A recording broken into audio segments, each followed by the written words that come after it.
നമസ്കാരം. രസതന്ത്രത്തിൻ്റെ ഓൺലൈൻ ക്ലാസ്സിലേക്ക് എല്ലാവർക്കും സ്വാഗതം. നമ്മളിന്ന് 10ാം ക്ലാസ്സിലെ 4th യൂണിറ്റായ പ്രൊഡക്ഷൻ ഓഫ് മെറ്റൽസ്, ലോഹങ്ങളുടെ നിർമ്മാണം എന്ന അധ്യായത്തിലേക്ക് കടക്കുകയാണ്. വളരെ പ്രാധാന്യം അർഹിക്കുന്ന ഒരു അധ്യായമാണിത്. നമുക്കറിയാം ലോഹത്തിൻ്റെ പ്രാധാന്യം എന്താണല്ലേ. പ്രധാനമായിട്ടും കാർഷിക മേഖലയിലും വ്യാവസായിക മേഖലയിലും ഉണ്ടായ വളർച്ചയിൽ ലോഹത്തിൻ്റെ പങ്ക് വളരെ വലുതാണ്. അപ്പോൾ തന്നെ നിത്യജീവിതത്തിൽ നമ്മൾ ഉപയോഗിക്കുന്ന ലോഹങ്ങൾ, പാത്രങ്ങളായി, അതുപോലെ തന്നെ വൈദ്യുതചാലകങ്ങൾ, വാഹനങ്ങളുടെ ബോഡി നിർമ്മിക്കാൻ, ഇന്ന് വേണ്ട നിത്യോപയോഗ സാധനങ്ങളുടെ പല വസ്തുക്കളും നിർമ്മിക്കുന്നത് ലോഹങ്ങളെ കൊണ്ട്. അപ്പൊ എങ്ങനെയാണ് ഈ ലോഹം നിർമ്മിക്കുന്നത്? ഭൂവൽക്കത്തിൽ ലോഹം സ്വതന്ത്രാവസ്ഥയിലല്ല കാണാം, സംയുക്തങ്ങളായിട്ടാണ് അധികവും കാണുക. അങ്ങനെ ഭൂവൽക്കത്തിൽ കാണപ്പെടുന്ന ലോഹ സംയുക്തങ്ങളെ പൊതുവെ വിളിക്കുന്ന ഒരു പേരുണ്ട്, ധാതുക്കൾ അഥവാ മിനറൽസ്. അപ്പൊ എന്താ മിനറൽസ് എന്ന് പറഞ്ഞു കഴിഞ്ഞാൽ, the metallic compound generally seen in the earth crust are called minerals. അങ്ങനെ ഒരു ലോഹത്തിന് തന്നെ അനവധി ധാതുക്കളുണ്ട്. For example, bauxite, cryolite, clay, etc. are some minerals of aluminum. അലുമിനിയത്തിന്റെ ചില ധാതുക്കളാണ് ഇതൊക്കെ അല്ലെ.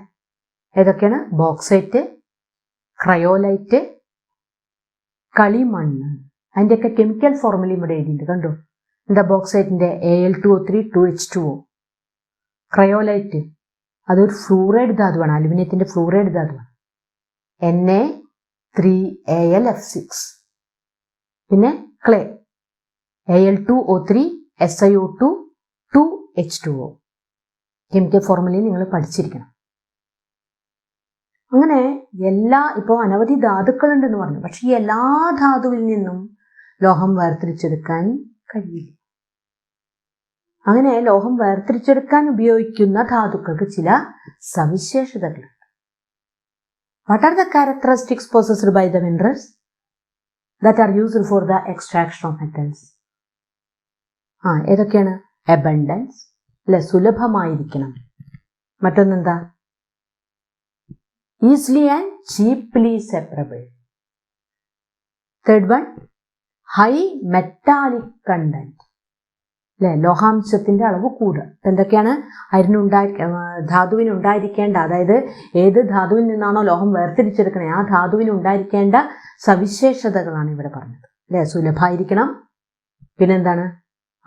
എളുപ്പത്തിലും വേഗത്തിലും ചെലവ് കുറഞ്ഞ രീതിയിലും നമുക്ക് ലോഹം വേർതിരിച്ചെടുക്കാൻ കഴിയണം. പിന്നെന്താ? ലോഹാംശത്തിന്റെ അളവ് കൂടുതലായിരിക്കണം. ഈ സവിശേഷതകളൊക്കെ നിർബന്ധമായിട്ടും അതിനുണ്ടായിരിക്കും. അത്തരം സവിശേഷതകളുള്ള ധാതുക്കളെ ആണ് നമ്മൾ അയിര് എന്ന് പറയുന്നത്. ഇപ്പൊ എന്താണ് അയിരെന്ന് പറഞ്ഞു കഴിഞ്ഞാൽ, ഏത് ധാതുവിൽ നിന്നാണോ ഒരു ലോഹം എളുപ്പത്തിലും വേഗത്തിലും ചെലവ് കുറഞ്ഞ രീതിയിലും വേർതിരിച്ചെടുക്കാൻ കഴിയുക, ആ ധാതുവിനെ ലോഹത്തിന്റെ അയിര് എന്ന് വിളിക്കും. ഓർ എന്നാണ് പറയുക.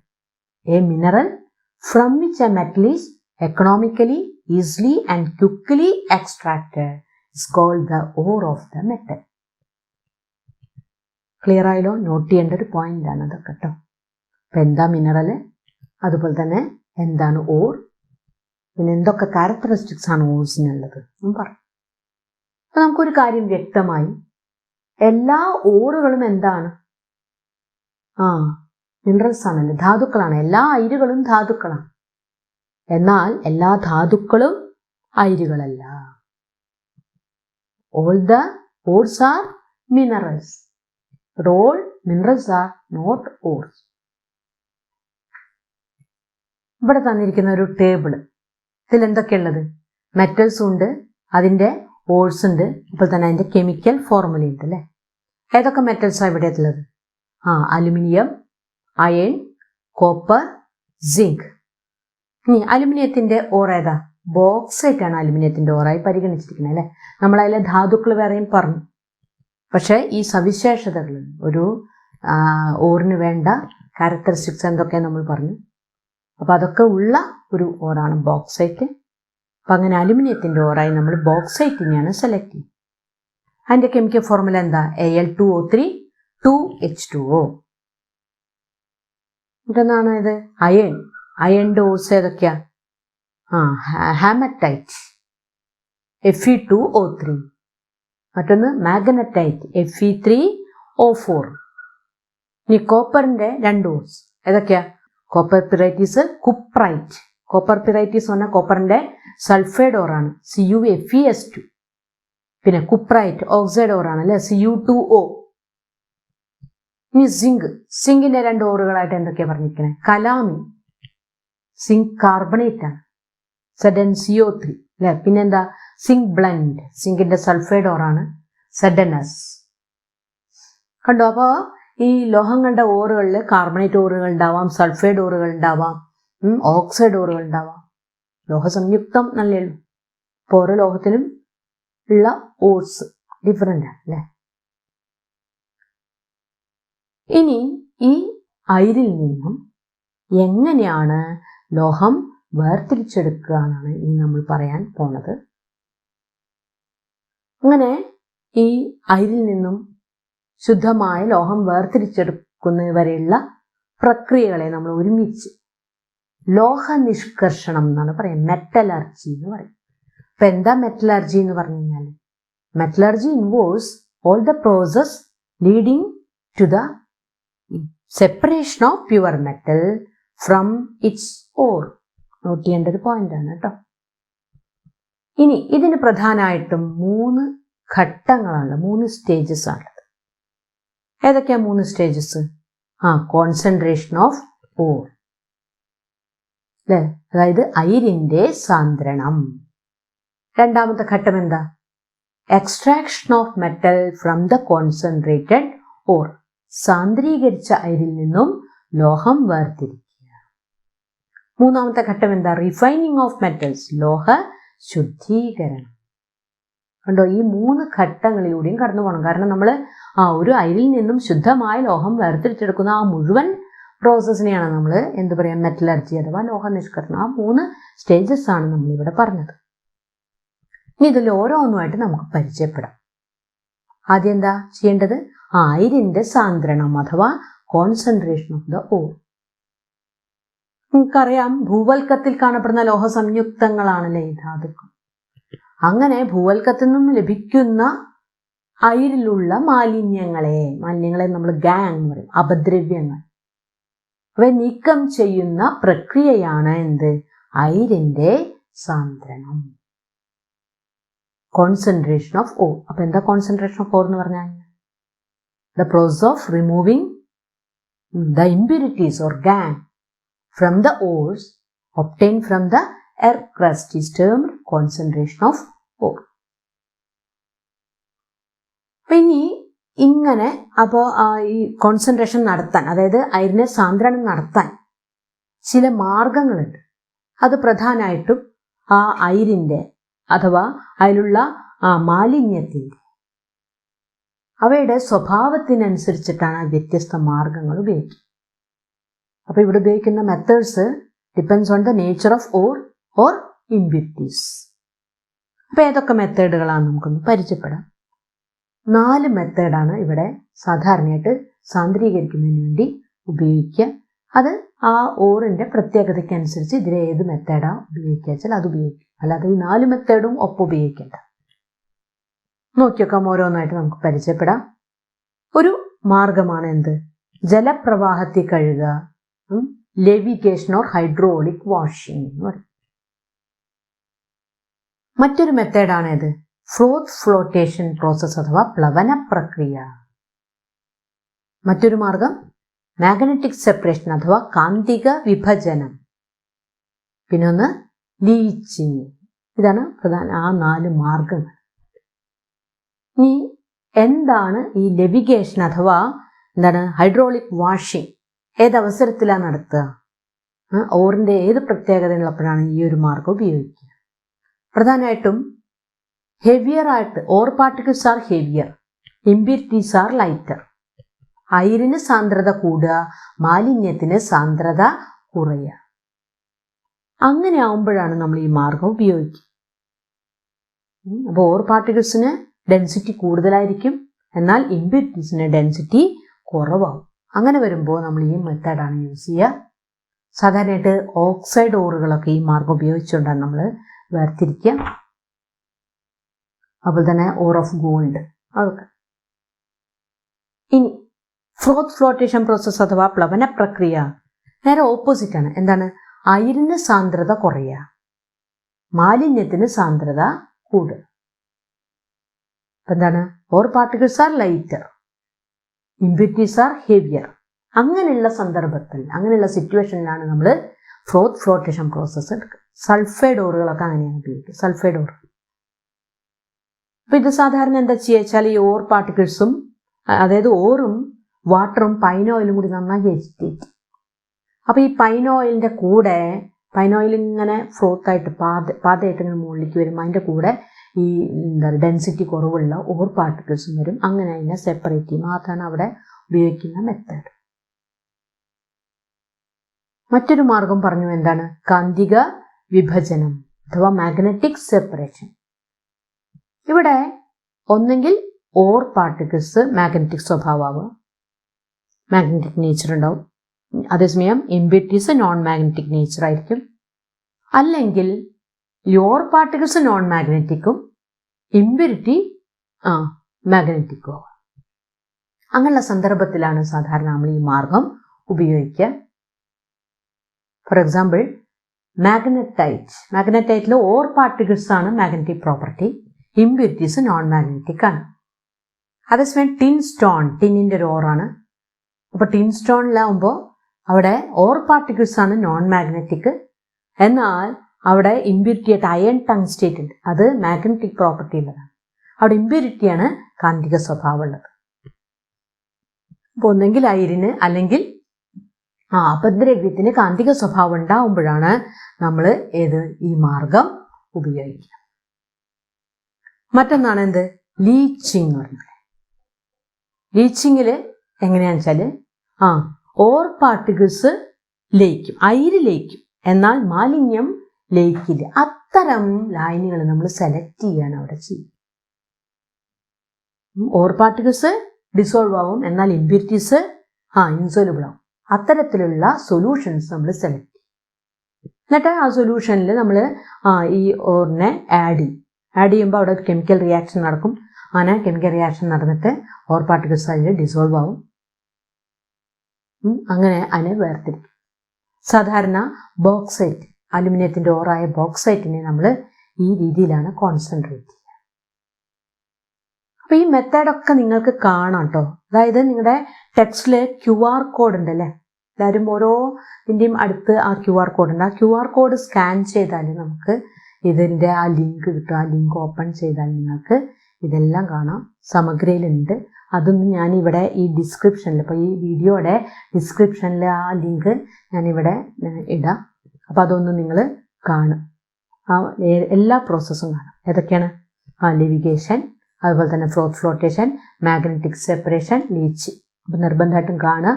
ഒന്നെങ്കിൽ ആ ലിങ്ക് നോക്കുക, അല്ലെങ്കിൽ നിങ്ങൾ സ്കാൻ ചെയ്തിട്ട് ഫോണിൽ സ്കാൻ ചെയ്തിട്ട് കാണാൻ പറ്റും. ഓക്കെ, അപ്പം നമ്മൾ ഡിഫറെൻറ്റ് മെത്തേഡ്സ് ഓഫ് കോൺസെൻട്രേഷൻ പഠിച്ചു. ഇതുമായി ബന്ധപ്പെട്ട് ടെക്സ്റ്റിൽ ഒരു വർക്ക്ഷീറ്റ് ഉണ്ടല്ലേ, വളരെ സിമ്പിൾ. അപ്പോൾ ഈ പറഞ്ഞ തന്നെയാണ് വീണ്ടും. അപ്പം അതുകൊണ്ട് അത് നിങ്ങൾ സ്വന്തമായിട്ട് ചെയ്യണ്ട. ഇനി ഈ ടേബിൾ ഒന്ന് നോക്കി നോക്കൂ. ഇവിടെ എന്താ തന്നിരിക്കുന്നത്? ഓൾസും ഉണ്ട്, മെത്തേഡ് ഓഫ് കോൺസെൻട്രേഷനും ഉണ്ടല്ലേ. ഏതൊക്കെ ഓറാ ഇവിടെ തന്നിരിക്കുന്നത്? Tin stone. ഏത് മെത്തേഡാ യൂസ് ചെയ്യുക? Tin stone. ഓർത്തു നോക്കൂ, പെട്ടെന്നൊന്ന് എഴുതൂ. എഴുതി കഴിഞ്ഞു അല്ലേ? എന്താ എഴുതിയത്? മാഗ്നറ്റിക് സെപ്പറേഷൻ നമ്മളിപ്പോ പറഞ്ഞുള്ളൂ അല്ലേ. അടുത്ത് ബോക്സൈറ്റ്. ഏതാ? ലീച്ചിങ്. വേഗം എഴുതി. Very good. അടുത്തോ? ഏതാണ്? Zinc blende. സിങ്ക് ബ്ലെൻഡ് ശ്രദ്ധിക്കുക. സിങ്ക് ബ്ലെൻഡ് എന്ന് പറയുന്നത് ഏതാ? സിങ്കിന്റെ സൾഫൈഡ് ഓറാണ് അല്ലേ. അപ്പോൾ ഏത് മാർഗം ഉപയോഗിക്കുക? ഫ്രോത്ത് ഫ്ലോട്ടേഷൻ പ്രോസസ് അഥവാ പ്ലവന പ്രക്രിയ. കണ്ടോ, ഈ രീതിയിലാണ് ക്വസ്റ്റ്യൻസ് വരിക. അപ്പോൾ അത് ആൻസർ ചെയ്യാൻ കിട്ടിയല്ലോ. നമ്മൾ ഫസ്റ്റ് സ്റ്റേജ് കഴിഞ്ഞു, കോൺസെൻട്രേഷൻ ഓഫ് ദ ഓർ. ഇനി നമ്മൾ നെക്സ്റ്റ് സ്റ്റേജിലേക്ക് പോകണം കേട്ടോ, അടുത്ത ഘട്ടത്തിലേക്ക് പോകാം. ഏതാ അടുത്ത ഘട്ടം? Extraction of metals from the concentrated ore, സാന്ദ്രീകരിച്ച അയിരിൽ നിന്നും ലോഹം വേർതിരിച്ചെടുക്കുക. ഇതും 2 സ്റ്റെപ്പിലായിട്ടാണ് നടക്കുക. അതിലെ ഫസ്റ്റ് സ്റ്റെപ്പ് എന്ന് പറയുന്നത് conversion of concentrated ore into its oxide. Second step reduction of oxide, അതായത് സാന്ദ്രീകരിച്ച അയിരിനെ ഓക്സൈഡ് ആക്കി മാറ്റുക. പിന്നെയോ ഈ ഓക്സൈഡിനെ നമ്മൾ നിരോക്സീകരിക്കുക. ഈ 2 സ്റ്റെപ്പിലൂടെയാണ് നമ്മൾ ആ രണ്ടാമത്തെ ഘട്ടം കടന്നു പോകുക. അപ്പൊ ഇങ്ങനെ conversion of the concentrated ore into its oxide എന്ന് പറഞ്ഞാൽ അതിന് 2 മാർഗങ്ങൾ, 2 മെത്തേഡാണ് നമ്മളിവിടെ യൂസ് ചെയ്യാറ്. ഒന്ന് കാൾസിനേഷൻ, മറ്റൊന്ന് റോസ്റ്റിംഗ്. അപ്പൊ എന്താണ് ഇത് തമ്മിലുള്ള പ്രധാനമായിട്ടുള്ള ഒരു ഡിഫറൻസ് എന്ന് പറഞ്ഞു കഴിഞ്ഞാൽ, കാൾസിനേഷൻ എന്ന് പറയുമ്പോൾ അവിടെ വായുവിന്റെ അസാന്നിധ്യത്തിൽ അയിരിനെ അതിൻ്റെ ദ്രവണാംഗത്തേക്കാൾ താഴ്ന്ന താപനിലയിൽ ചൂടാക്കുന്ന പ്രക്രിയയാണ് ഇത് കാൾസിനേഷൻ. അതായത് എന്തു പറയാം നമുക്ക്? The process of heating the concentrated ore in the absence of air at A temperature below it's melting point. അതാണ് എന്ത്? കാൾസിനേഷൻ. നോട്ട് ചെയ്യേണ്ട ഒരു പോയിന്റ് ആണ് കേട്ടോ. ഇനി റോസ്റ്റിംഗ് ആണെങ്കിലോ, റോസ്റ്റിംഗിൽ എന്താ വ്യത്യാസം? വായുവിന്റെ സാന്നിധ്യത്തിൽ സാന്ദ്രീകരിച്ച അയിരിനെ നമ്മൾ എന്ത് ചെയ്യണു? അതിന്റെ ദ്രവണാംഗത്തേക്കാൾ താഴ്ന്ന താപനിലയിൽ ചൂടാക്കുന്ന പ്രക്രിയ. അതിനെയാണ് നമ്മൾ എന്ത് പേര് പറയാ? Roasting. Roasting is the process of heating the concentrated ore in A current of air at A temperature below it's melting point. അപ്പൊ റോസ്റ്റിംഗും കാൾസിനേഷനും തമ്മിലുള്ള പ്രധാനമായിട്ടുള്ള ഒരു ഡിഫറൻസ് മനസ്സിലായല്ലോ അല്ലെ. ഈ കാൾസിനേഷനിൽ നമ്മൾ ഓക്സൈഡ്, കാർബണേറ്റുകൾ, അതുപോലെ തന്നെ ഹൈഡ്രോ ഓക്സൈഡുകൾ, അതിനൊക്കെയാണ് ഡിക്കമ്പോസ് ചെയ്തിട്ട് നമ്മൾ എന്താക്കുക? ഓക്സൈഡ് ആക്കാനാണ് നമ്മൾ കാൾസിനേഷൻ എന്നുള്ള മെത്തേഡ് ഉപയോഗിക്കുക. അപ്പോൾ കാൽസ്യം കാർബണേറ്റ്, കക്ക നീട്ടി ഒക്കെ ഉണ്ടാക്കണമെന്ന് പറഞ്ഞു. ഇഷ്ടിക ചൂളയുടെ ഉള്ളിൽ വെച്ചിട്ടാണ് അത്. അപ്പോൾ in the absence of air ആണ്, വായുവിന്റെ സാന്നിധ്യം ഇല്ലാതെയാണ് ചൂടാക്കുക. അങ്ങനെ ഓക്സൈഡ് ആക്കി മാറ്റുകയാണ് അവിടെ ചെയ്യുന്നത്. അതേസമയം സൾഫൈഡ് ഓറുകളാണെങ്കിൽ, സൾഫൈഡ് അയിരുകളാണെങ്കിൽ നമ്മൾ റോസ്റ്റിങ്ങിനാണ് വിധേയാക്കുക. ഇപ്പോൾ സൾഫൈഡ് അയിരുകളാണെങ്കിൽ അതിലുള്ള സൾഫറൊക്കെ സൾഫർ ഡയോക്സൈഡ് ആയിട്ട് മാറും. അതുപോലെ വാട്ടറൊക്കെ ഉണ്ടെങ്കിൽ അത് വാട്ടർ വേപ്പറായിട്ട് മാറും. അങ്ങനെ ഓക്സൈഡ് ആക്കിയിട്ട് ആ ഊറിനെ മാറ്റും. അപ്പോൾ റോസ്റ്റിങ്ങും കാൾസിനേഷനും എന്താണെന്നുള്ളത് മനസ്സിലായല്ലോ. ഇനി ഓക്സൈഡ് ആക്കി മാറ്റിയ ആ അയിരിൽ നിന്നും നമ്മൾ എന്ത് ചെയ്യണം? നിരോക്സീകരിച്ചിട്ട് നമ്മൾ ലോഹം വേർതിരിക്കുകയാണ് ചെയ്യും. Reduction of oxide. നിങ്ങൾക്കറിയാലോ ഏത് ലോഹ സംയുക്താണല്ലോ ഈ ഓർ എന്ന് പറയുന്നത്. അങ്ങനെയുള്ള ലോഹ സംയുക്തത്തിൽ നിന്ന് ലോഹം വേർതിരിക്കുക എന്ന് പറയുമ്പോൾ ഒരു ലോഹ സംയുക്തത്തിൽ ലോഹത്തിന്റെ ഓക്സിഡേഷൻ സ്റ്റേറ്റ് എപ്പോഴും +2 ആണല്ലേ, പ്ലസ് ആണല്ലേ, പോസിറ്റീവ് ഓക്സീകരണ അവസ്ഥ. അതേസമയം വെറും മൂലക ആറ്റമായി മാറുമ്പോൾ അതെന്താവും? 0. ഇപ്പോൾ ZnO എന്ന് പറയുമ്പോൾ Zന്റെ ഓക്സിഡേഷൻ സ്റ്റേറ്റ് +2 O -2. അതേസമയം അത് Zn എന്ന് പറയുമ്പോൾ എന്തായി? അത് 0 ആയി അല്ലേ. അപ്പൊ ഇത് എന്തുപയോഗിച്ച് നമ്മൾ നിരോക്സീകരിക്കണു? ഒരു റെഡ്യൂസിങ് ഏജന്റ് വേണം അല്ലെ, ഒരു നിരോക്സീകാരി വേണം. അപ്പൊ ഈ നിരോക്സീകരണ പ്രക്രിയയിൽ ഉപയോഗിക്കപ്പെടുന്ന നിരോക്സീകാരികൾ പ്രധാനമായിട്ട് ഒന്ന് വൈദ്യുതി, മറ്റത് കാർബൺ മോണോക്സൈഡോ ആണ് സാധാരണയായിട്ട് ഉപയോഗിക്കുക. വേറെയും ഒരുപാട് നിരോക്സീകാരികൾ വേറെ മെറ്റൽസ് പറയുമ്പോൾ ഇപ്പം നിങ്ങൾക്ക് ഇതിനെ മാത്രമേ പറയണുള്ളൂ. ഇപ്പോൾ സിങ്ക്, അയൺ പോലുള്ള മെറ്റൽസിന്റെ കാര്യം പറയണത്. പിന്നെ മോസ്റ്റ് റിയാക്റ്റീവ് മെറ്റൽസ് നമ്മൾ അവിടെ റിയാക്ടിവിറ്റി സീരീസ് പറഞ്ഞ സമയത്ത് പറഞ്ഞിരുന്നു, പ്രൊഡക്ഷൻ ഓഫ് മെറ്റൽസ് എന്നുള്ള ഭാഗത്ത് ഇതിൻ്റെ ഈ റിയാക്ടിവിറ്റിയുടെ ഒരു പ്രാധാന്യം അവിടെ വരുന്നുണ്ട്. റിയാക്ടിവിറ്റി ഓഫ് മെറ്റൽസ് വരുന്നത്. അങ്ങനെ മോസ്റ്റ് റിയാക്റ്റീവ് മെറ്റൽസ് ആയിട്ടുള്ള potassium, sodium, calcium, magnesium, aluminium അല്ലേ, ഇതൊക്കെ ഏത് മാർഗമാണ്? അവിടുത്തെ റെഡ്യൂസിങ് ഏജന്റ് ഏതാ? Electricity is used as reducing agent for the production of most reactive metals.